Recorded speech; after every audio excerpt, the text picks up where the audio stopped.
In this video, I'm going to help you do some real basic things on the graphing calculator, particularly if you've never used one of these before. So first of all, if you want to turn it off, this is the on button, so hopefully you've got it on. But if you want to turn it off, it'll either shut off on its own, or you can hit second, and then notice the off in blue above the on button. When you hit that, it'll turn it off. We want it to be on. All right, so let's see, I want to get rid of the second there. Okay, so if I want to brighten up my screen, actually let's type in 3 plus 5.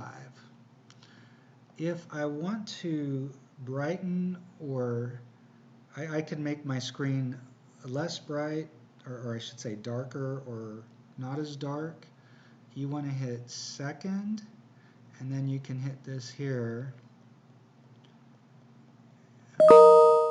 Let's see, maybe that doesn't, let's try doing it this way here.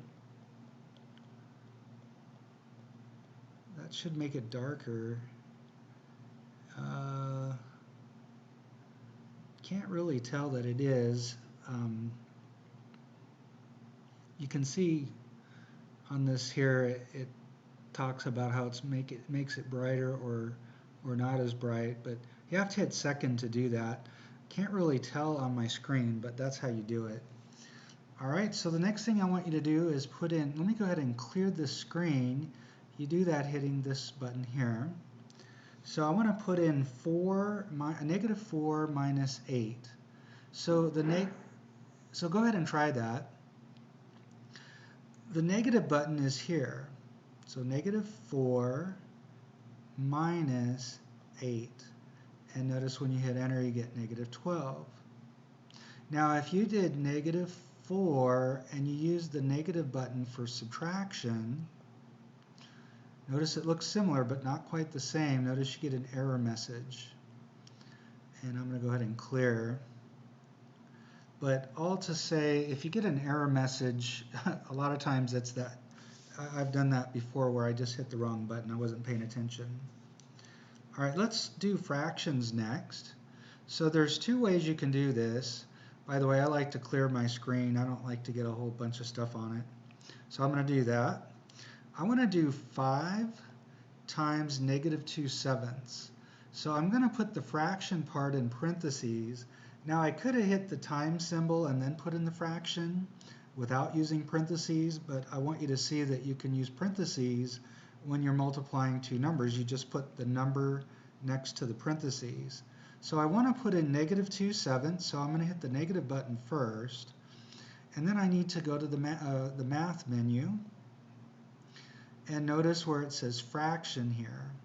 So you can arrow right, I'm going to arrow left, and it'll take me there. And notice the first option here is the fraction button. So we'll just hit enter. And we want to put in 2 in the numerator and arrow down, 7 in the denominator. And then I'm going to arrow to the right and into parentheses. Now when I hit enter, I get negative 10/7. Now, well, let's see. Well, let's go ahead and do another one. Why don't you try putting in 3.5 times 4/3? You'll also find the mixed number button in the same place when we went to the fraction button before. All right, so I'm going to go ahead and do it. So first of all, we could hit math and then go over to that fraction. So again, you could go left or right a couple of times. So notice this one here is actually for mixed numbers.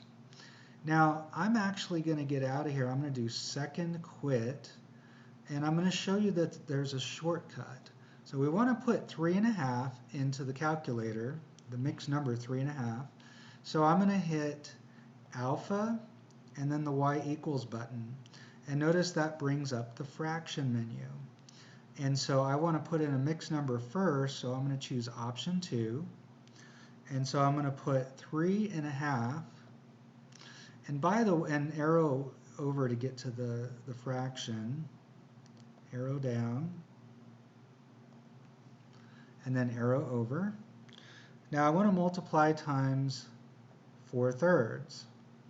So again, I'm going to go ahead and hit alpha, the y equals button, and this time I want to put in a regular fraction, so number 1, or you could have hit enter there because it was highlighted, and let's put in 4/3.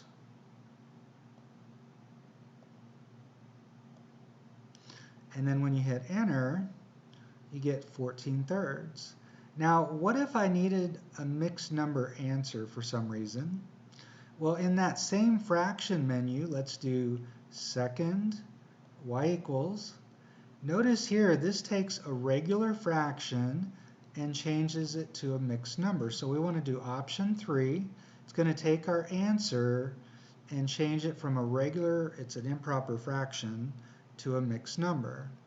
So we'll hit enter, and there we go. Now we don't tend to need mixed number answers in algebra, but I just wanted to show you some basic things with the fraction button. All right, what if I want to find the square root of 15?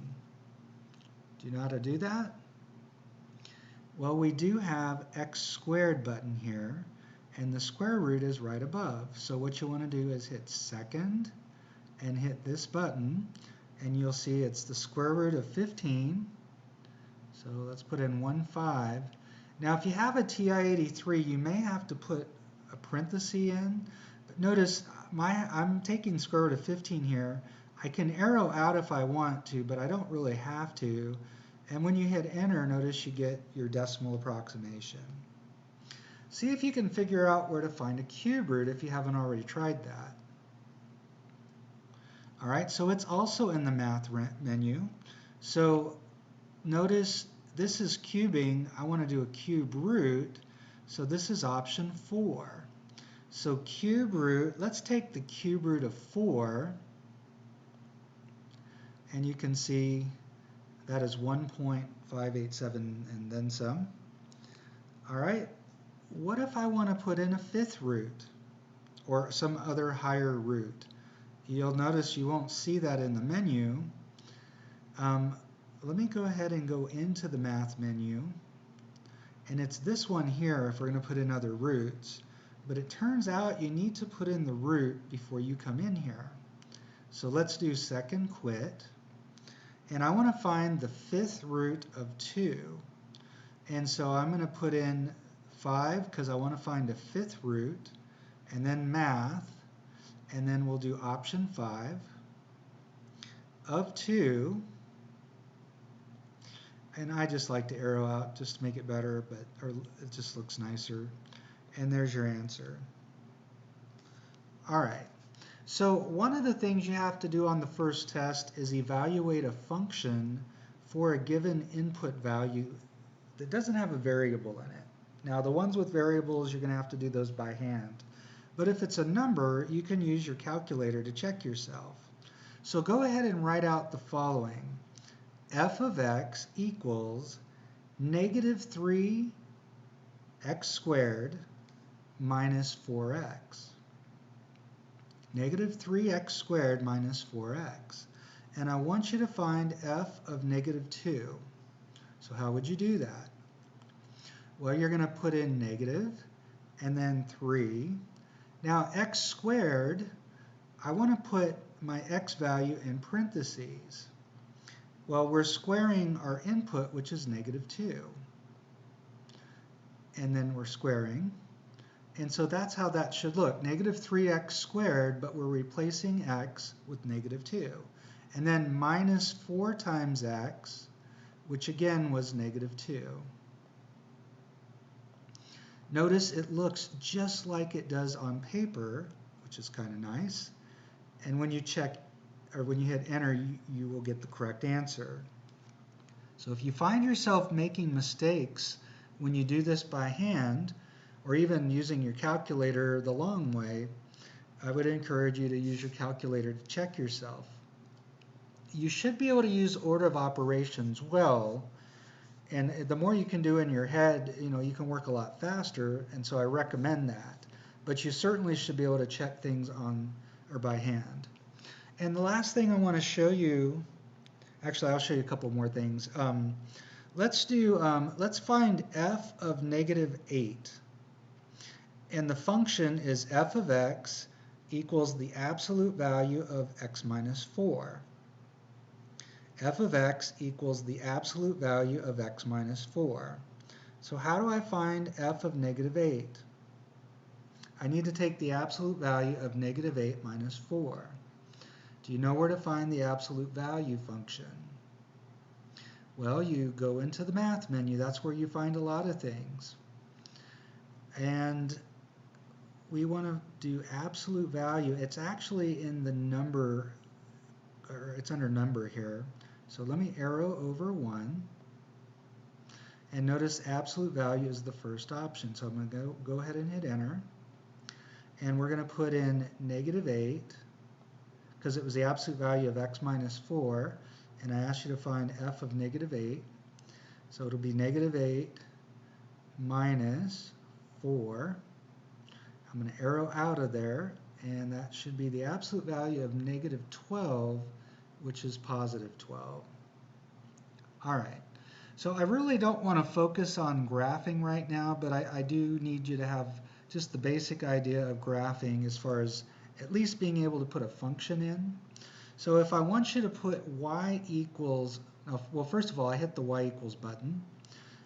Now, if this has something in it here, you can click on clear. But I want you to put in, how about 1/3 x plus 4? So remember, we can do alpha y equals, and we'll just hit enter because it's already highlighted there. So we want to do press 1, and then arrow down and press 3, arrow to the right. This is my variable button, and then plus 4. And now let's go to zoom. Zoom actually controls the window that you're going to see, the graphing window. For now, I would say use option 4 or option 6, zoom decimal or zoom standard. So we're going to choose option 4, and that's what it looks like. Now notice we may want to make our window a little bigger, so we could do zoom standard, which is option 6. And by the way, I would encourage you at some point when it's needed to kind of play around with the zoom menu, and later on I'll show you some other things about the graphing menu. All right, I'd like you to go ahead and put in y equals 2x squared minus 1. Y equals 2x squared minus 1. Well, you could put it in here. What I'm gonna go ahead and put it down on y sub 2. Now, normally what I do is just erase this every time or clear it and put in the new function. But I want to show you something here. I'm going to go ahead and arrow up. And if I arrow just 1 over, see I'm on the equal sign, and I hit enter, it'll turn that one off. So it won't graph that one, and it'll just graph the one that's highlighted. So we're going to do 2x squared minus 1. Whoops, I didn't get off the arrow. 2x squared minus 1. And so when I hit graph, that's going to be a parabola. And by the way, I forgot to change something. I'm going to go ahead and hit y equals. Actually, I'm going to go to, see how my line is dotted? You can actually control that, and there's a reason why it's on dotted. It was for another video I did. I'm going to go to mode. And down here where it says thick, I want my graph to be thick. I don't want it to be dotted. And so I'll hit enter here. And so let's go back. And again, you can see it's highlighted here, but not here. So when I hit graph, it'll just graph the other one. And notice now I do have a solid line. Why don't you go ahead and graph y equals the absolute value of x plus 2, and then y equals the square root of x plus 4. So the x plus 4 is under the square root symbol. And then the last one is y equals 2 times the cube root of x. So try them and then I'll do them. All right, so I'm going to go ahead and clear my menu. Let's go down here and clear. All right, so let's go ahead and do the absolute value of x plus 2. So remember, absolute value was under the math menu under number. So I need to arrow over to number and hit enter here and put x plus 2 inside here. So x plus 2. I'm going to arrow over, and when I hit graph, that's actually a V-shaped graph. Let's go back and clear, and now you're supposed to find the cube root of the quantity x minus 4. Oh no, I'm sorry, the square root. So we know it's second square root, and then this is our variable button, minus 4. And so the square root of x minus 4, when I hit graph, it looks like that. And then finally, I'm going to go back to y equals and clear here. And we'll put in 2. Now the cube root button, remember that was under math. So that's this one here, number 4. Remember, this is cubing. This is cube root, so option 4, or you can arrow down and hit enter. And why did it do that? Let's see. Let's arrow up and arrow over. I need to put in, oh wait, I'm supposed to have the 2 there. I just need an x. So notice we have 2 times the cube root of x. And so let's go ahead and hit graph, and it looks like that. All right, and that's the end of this first video. Again, later on I'll do one that deals more with things with graphing.